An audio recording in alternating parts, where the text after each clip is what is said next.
আসসালামু আলাইকুম। ওড়িশার লাইভ ক্লাসে সবাইকে স্বাগতম।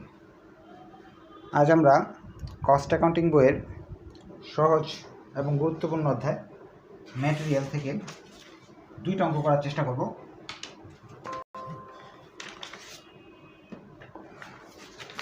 লেকচার শিটের 9 এবং লেকচার শিটের এক্সট্রা অর্থাৎ 10 নাম্বারটা 2টা করব।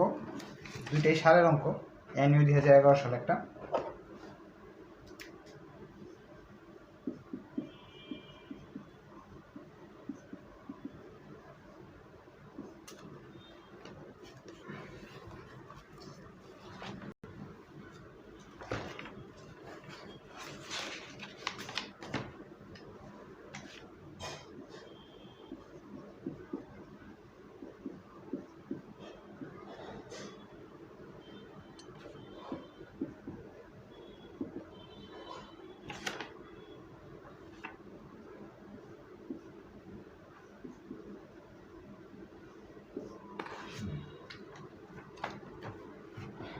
লেকচার শিটের 9 অথবা এনইউ 2011 P9 অর এনইউ 2011 সালের 13 সালের 11। যদি সময় পাই তাহলে 15 সালের অঙ্কটাও করে দিব। অঙ্কগুলো অনেক বড়, আসলে 2টা অঙ্ক একসাথে করা যায় না। আর আগের ক্লাসগুলো সবগুলো একসাথে পেতে প্রাইভেট গ্রুপে জয়েন করতে পারেন, কারণ প্রাইভেট গ্রুপে সবগুলো ক্লাস নিয়মিত হয়। পাবলিক গ্রুপে তো সব ক্লাস পাওয়া যায় না খুঁজে, কারণ 20টার মতো বই পড়াই, সব ক্লাস তো থাকে না, খুঁজে পাওয়া যায় না, লেকচার শিটও পাওয়া যায় না। বলতেছে a manufacturing concern had the following particular and issue of raw material during the month of August 2013। একটা উৎপাদনকারী প্রতিষ্ঠানের মাল ক্রয় এবং ইস্যু হলো আপনার মাল দেওয়া আর কি, উৎপাদনের জন্য বা বিক্রয়ের সম্বন্ধে কিছু লেনদেন দেওয়া আছে।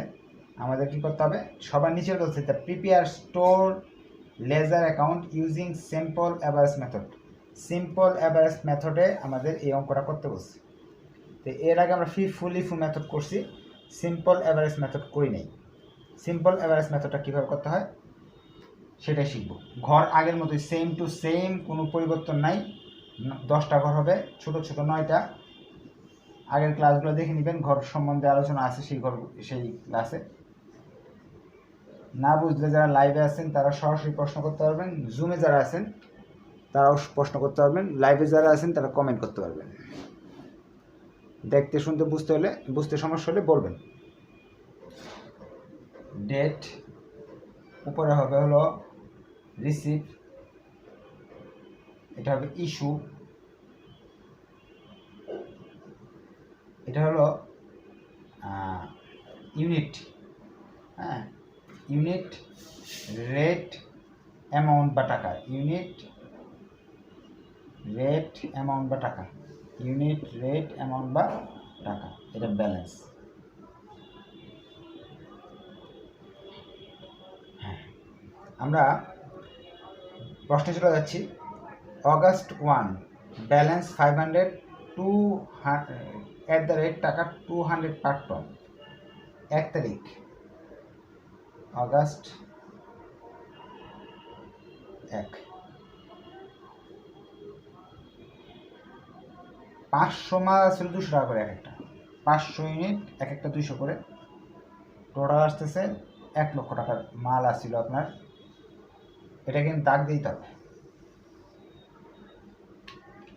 এরপরে বলতেছে প্রশ্নে 1 তারিখের পরে সিরিয়ালি দেওয়া আছে, অঙ্কটা সহজ। 8 তারিখ দেওয়া আছে। ইস্যু বিক্রি করছি 250 মাল, 250 মাল বিক্রি করছি, দেখবো এখানে 250 কত দাম আছে, 200 টাকা করে দাম আছে, বিক্রি করে দিলাম, আসলো 50,000 টাকা। 250 থেকে 500 থেকে 250 যদি বেঁচে দিয়ে দিই তাহলে থাকলো 250, এক এক দাম 200 করে, 50,000 টাকা। এটা তো একেবারে ইজি, ঝামেলাই নাই। 8 তারিখের পর 13 তারিখ আছে সিরিয়ালি। 13 তারিখ আমরা কিনছি 200 মাল 190 টাকা করে, 200 মাল 190 করে কিনছি, টোটাল হয়ে গেল আপনার 38,000 টাকা। কিনলে কেনার সময় একটু খেয়াল করবেন। এখন কিন্তু নতুন নিয়ম, কি করব আমরা, করব কি, এই যে দেখেন 250 মাল 200 মাল, তো মোটমাট কত হলো, 450টা মাল হলো। আর এখানে আছে 50,000 টাকা, আর এখানে 38,000 টাকা আছে, দুটো যোগ করলে কত হলো, 88,000 টাকা। এভারেজ মেথড যখনই বলবে তখন আলাদা আলাদা পণ্য লেখার প্রয়োজন নাই। এখানে আছে হলো 250 মাল, এখানে আছে 200, দুটো যোগ করলে আসে 450। ইউনিট যোগ করব, আগে থেকে 250 প্রোডাক্ট ছিল, এখন 200 প্রোডাক্ট, মোট 450 প্রোডাক্ট হলো। আগের দাম ছিল 50,000, এখনের দাম আছে 38,000, যোগ করলে 88,000 টাকা হলো। এটা দিয়ে এটা ভাগ করে লিখলেও হবে, কিন্তু লেখার প্রয়োজন নাই। এরপর 13 তারিখের পরে আশা রাখি পারচেজেরটা বুঝতে পারছেন, অনেক ইজি। ইউনিট যোগ করব, টাকা যোগ করব। এই মেথডটার নাম হলো সিম্পল এভারেজ মেথড, সাধারণ গড়।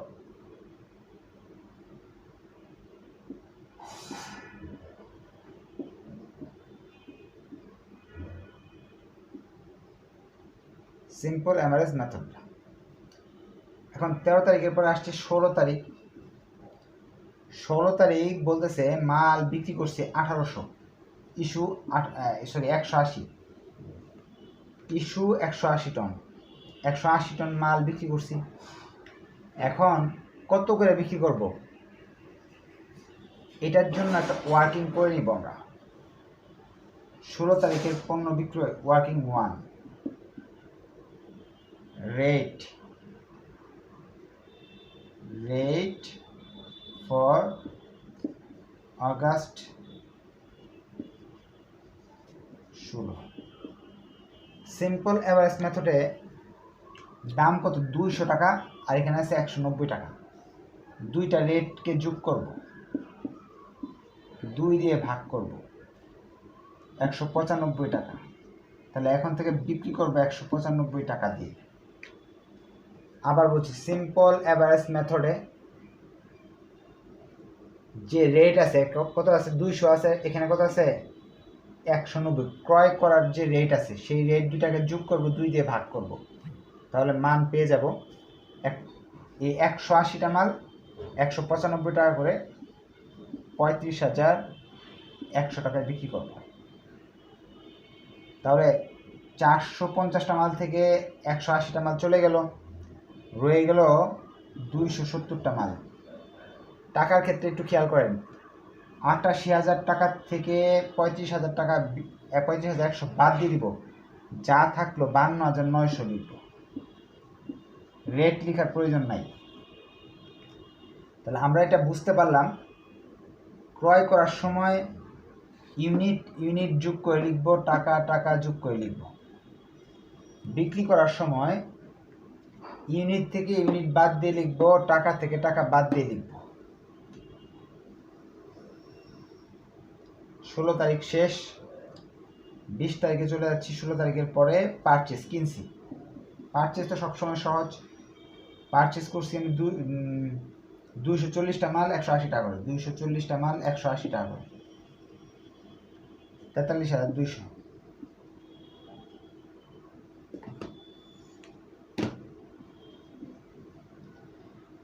$270 আগে থেকে ছিল, 240 টাকা নতুন কিনলাম, মোট মাল 510টা মাল হইল আমার। 52,900 টাকার মাল ছিল, এখন 43,200 টাকার মাল নিয়ে মোট মাল আমাদের হচ্ছে 96,100 টাকার মাল আছে। এখানেও কোনো সমস্যা নাই আশা করি। সমস্যা হলে জুমে যারা আছেন তারা সরাসরি প্রশ্ন করতে পারবেন, লাইভে যারা আছেন তারা কমেন্ট করতে পারবেন, আমি ইনশাল্লাহ আনসার দিব কোনো অংশ যদি না বুঝে থাকেন।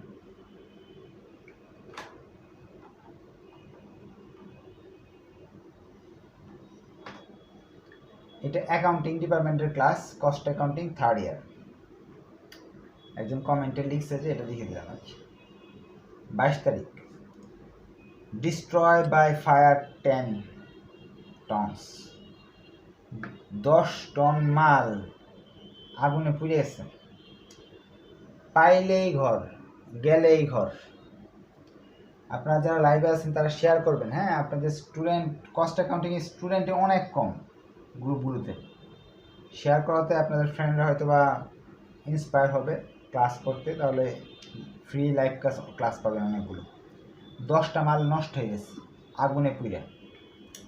এখন কি করণীয়? কমে গেছে যেহেতু এই ঘরে লিখতে হবে। রেট কই পাবো? ক্রয়ের রেট এবার কিন্তু 3টা। 200 টাকা দিয়ে একবার কিনছিলাম, 190 টাকা দিয়ে কিনছিলাম, 180 টাকা দিয়ে কিনছিলাম।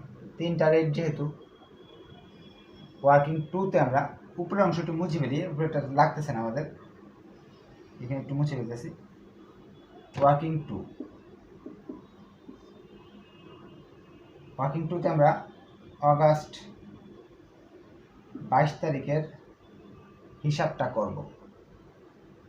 রেট 3টা রেট এবার, একটা 200, পরে কিনছিলাম 190, পরেরটা 180।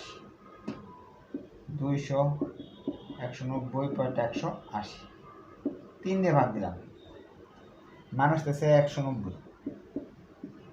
তাহলে এইটা রেট হবে 190 এখন থেকে। 3টা রেট যেহেতু, 3টা রেটকে ভাগ করে বের এসে 190, তাহলে এখানে আসে 1900 টাকা। বিক্রয় করলে 510 টাকা, 10টা থেকে 10টা চলে গেল, এখন রয়ে গেল 500টা মাল। এটা থেকে এই টাকাটা বাদ দিলাম, টাকা রইল 94,200। 22 তারিখ হয়ে গেল, 22-এর পরে 25, 300 টন ইস্যু করছি। ইস্যু 300 টন, 190 টাকা করে। 3টা রেট যেহেতু 190 টাকা হবে।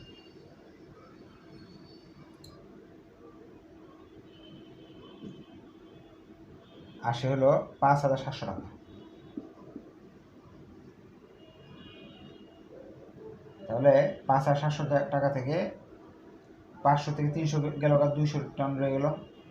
94,000 থেকে এটা 50,000, 57,000 বাদ দিলাম, থাকলো 37,200। 25 তারিখও শেষ। 25 তারিখ এবার 31 তারিখ আছে।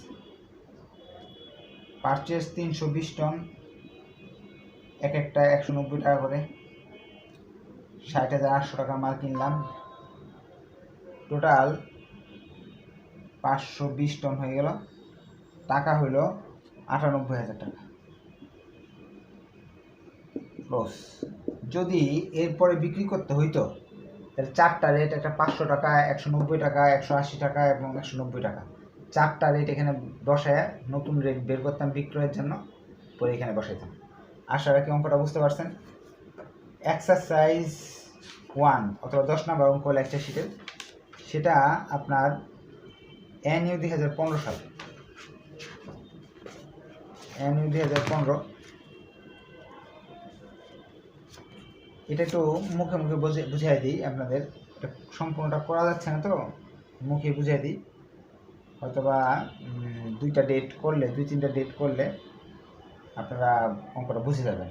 আচ্ছা করি, যতটুকু পারি করে দিই, এরপর আবার ক্লাস আছে তো আপনাদের। এই 3rd ইয়ারে যারা আছেন তাদের কিন্তু অনেক সুবিধা আছে। শনি সোম বুধ 2টা ক্লাস হচ্ছে, রবি মঙ্গল বৃহস্পতি 2টা ক্লাস হচ্ছে।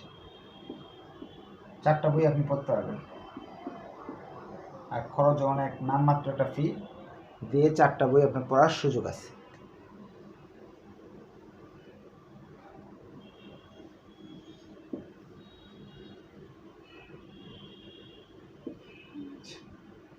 করছি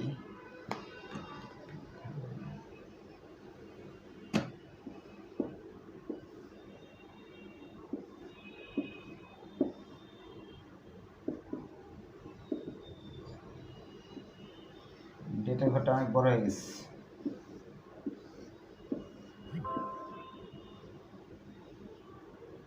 এটা হলো ইউনিট রেট টাকা, receive, issue, balance. Unit rate টাকা, ইউনিট রেট টাকা, ব্যালেন্স দেওয়া আছে প্রশ্নে, the following information occurred in the purchase and issue of র material during the month of January 2015। কিছু পারচেস দেওয়া আছে, কিছু সেলস দেওয়া আছে বা ইস্যু দেওয়া আছে, তারিখগুলো কিন্তু উল্টাপাল্টা দেওয়া আছে, আমরা তারিখ ক্রমে করতে হবে কিন্তু মাস্ট। ওপেনিং ইনভেন্টরি অফ র material 500 KG at the rate টাকা 64। ওপেনিং 1 তারিখে দেওয়া আছে 500 মাল, নিচে দেওয়া আছে এটা জানুয়ারি 1, নিচে প্রথম লাইনে দেওয়া আছে ওপেনিং ম্যাটেরিয়াল আছে 500 মাল দেওয়া আছে 64 টাকা করে, তার মোটমাট আমাদের 32,000 টাকা মাল আছে। এরপর কি ঘটতেছে, তারপর বলছে on January 19 50 KG of material which was issued on January 10 were return to the store. 19 তারিখে একটা ঘটনা ঘটছে যেটা নাই উপরে, নিচে দেওয়া বলতেছে যে আপনার 10 তারিখে কিছু মাল বিক্রি করছিলাম বা ইস্যু করছিলাম, এগুলি ফেরত আসছে, এটা দেখাইতে বলছে। At the end of the month stock verification reveal the shortage. হ্যাঁ, এটা অনেক জটিল একটা অঙ্ক, এটা তো আপনাদের করাই দিতে হবে নেক্সট ক্লাসে। নেক্সট ক্লাসে করাই দিব না, এই ক্লাসে আর করাইলাম না, কারণ এখানে শর্টেজের বিষয়টা আগে করানো হয় নাই। এন্ডিং যদি দেওয়া থাকে তাহলে কী করতে হবে, রিটার্ন দেওয়া থাকে কী করতে হবে, এগুলো করা হয়নি। আচ্ছা, আপনারা যদি পারেন চেষ্টা করেন নেক্সট ক্লাসে আপনারা এটা সমাধান করে দেবেন। এটার সঙ্গে র মেটেরিয়ালের কিছু ছোটো অঙ্ক আছে, সেইগুলো করাই দিব, হয়তো আর 2টা ক্লাস লাগবে। কস্ট অ্যাকাউন্টিংয়ের অঙ্কগুলো সহজ, কিন্তু ক্লাস বেশি লাগে, কারণ অঙ্কের নিয়ম অনেক বেশি, এই জন্য। তা আজকে এই পর্যন্ত থাকলাম, ধন্যবাদ সবাইকে। কারো কোনো কোয়েশ্চেন থাকলে বলতে পারেন।